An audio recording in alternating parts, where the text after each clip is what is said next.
Hey guys, we are painting a rustic door today.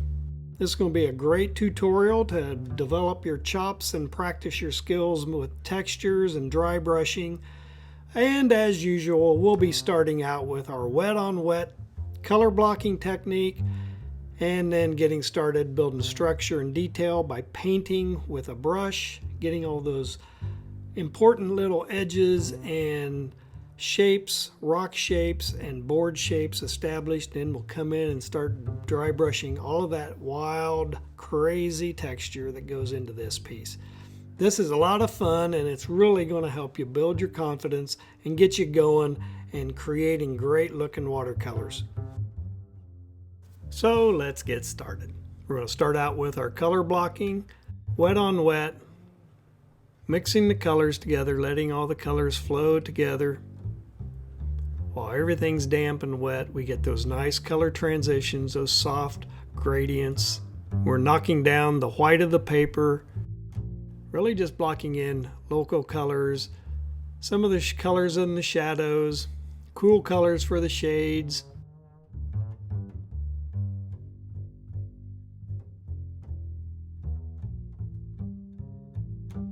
The wood has a nice earth tone, working with burnt sienna, working with burnt umber and phthalo blue in the shadows. Working with your burnt umber or burnt sienna along with your ultramarine to get that nice dark blackish color. The paper's still wet at this point, and we should be getting to a point where stage 2 we can begin painting our structure, detail, contrast, big shapes. Yep, it's dry now, and that's exactly what I'm going to do. I've got a number 4 round with a mixture of burnt sienna and ultramarine for that dark, nice dark blackish color. Finding the edges, the shapes of the boards, the rocks, the shadows, varying the mixture to where it's either a cooler dark color or a warmer dark color. It can be a brownish or a bluish green. So there's a lot of options that look really good with that color combination. Burnt sienna, burnt umber, and ultramarine. Again, working in the shadows, getting a little color variety, working a little purple into that color just for some color variation and color variety. And then back with a number 2 round, painting the edges of the rocks, the crumpled mortar, the flooring, the flagstones on the ground. And now with a thin mixture, very thin mixture, tea consistency, a neutral gray, and I'm just starting to find a little bit of the shape and the modeling of the stones, the flagstones on the floor. The ground is definitely a cooler color, but now I'm working that neutral on top of it. There's some boards in the side of the wall, a little wood color.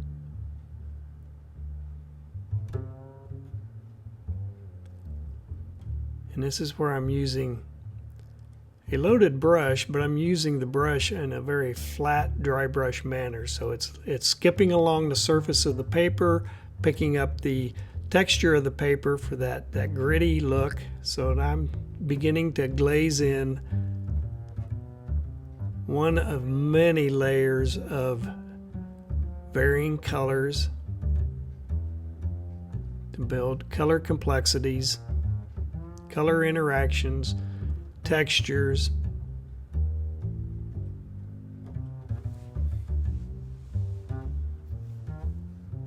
And I'm just bouncing around, bringing the whole piece up. I like to compare this to when you're developing a photograph in the traditional manner, that it comes up from light to dark, ill-defined to fine detail, and it comes up as a whole, not in certain sections. You don't just work on little spots in the piece, you bring the whole piece up. And I'm still just now Once the piece is dried again, I'm working a little more structure in, get a little more of the detail of the boards on the door.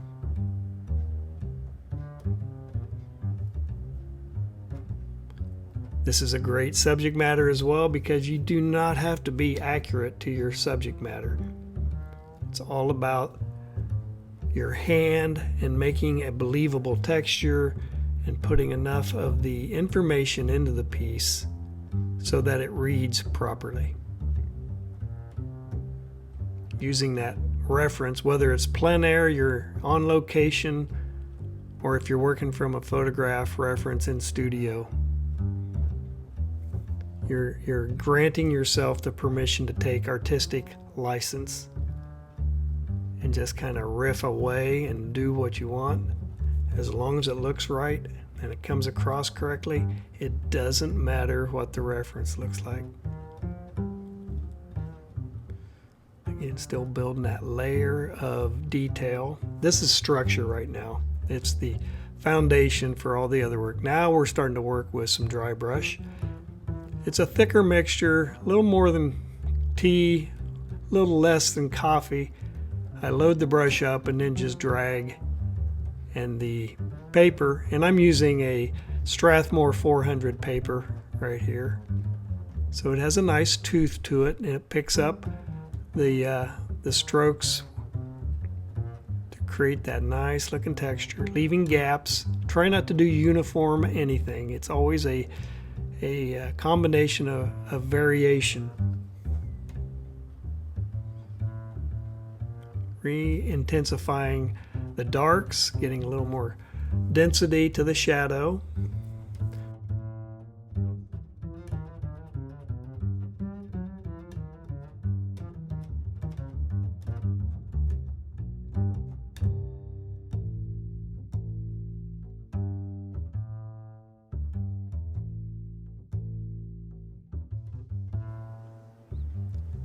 And now I just continue doing the same, just looking for the spots where it needs reinforcement, a little more density, a little more saturation, a little more detail, a little more texture.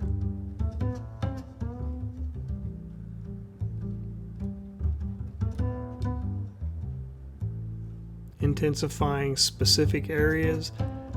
There's never a continuous outline on anything. It's always a broken edge. An implied line. Let the viewer's eye do some of the work. All the fussy little details are starting to come into play. The knots and the holes in the door. The wood grain.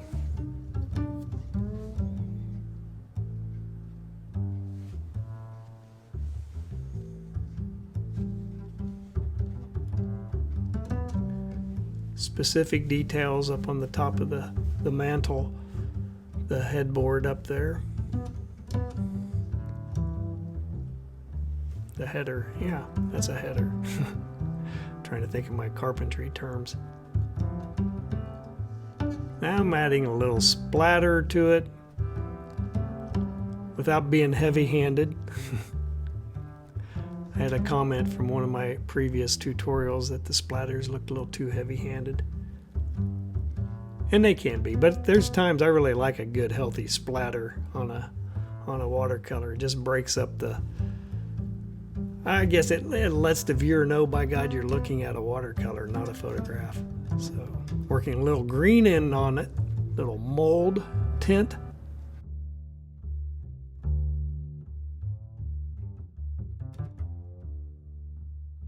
So yeah, you can see with all the layers of textures and colors and splatters, edge work, detail, line, color washes, glazing, all of these things are coming together. We're creating a pretty nice looking little scene of this rustic old door.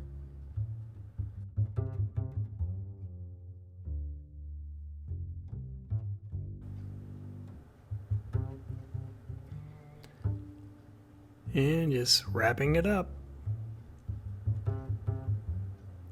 And this is the point in the painting that every artist has to start asking themselves is, when do I quit? When's it done? And every artist answers that question in a different way. Depends on what you're wanting, what kind of a style you're looking for, what your propensities are for detail. Like I've said in several videos, I'm always fighting that need for tons and tons of detail and painting it smoothly, trying to make that photographic image. I just dropped my brush. That was a 4-finger flub right there. So that will happen from time to time. I try to twirl the brush in my hand and my one finger is not there to continue the twirl and it just spirals out of control.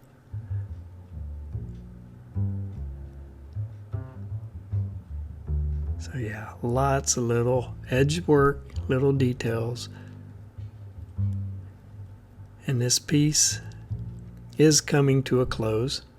Once I get a few of the details and structure onto the floor,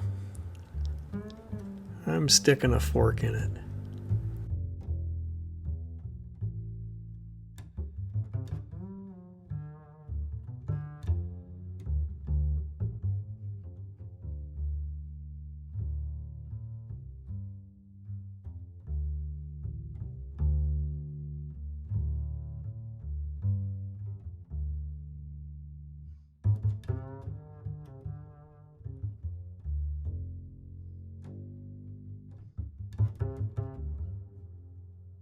And here's the final piece. In all of its wooden textured glory, I think it turned out pretty well. It's a great study. It's a great subject matter to work with so you can develop and practice your watercolor skills. So give it a try, have some fun with it, and let me know how it goes. I hope you liked this tutorial. If you did, give me a like and a subscribe. I really do appreciate all of the comments and the support you give me. And I'll be seeing you in the next watercolor tutorial.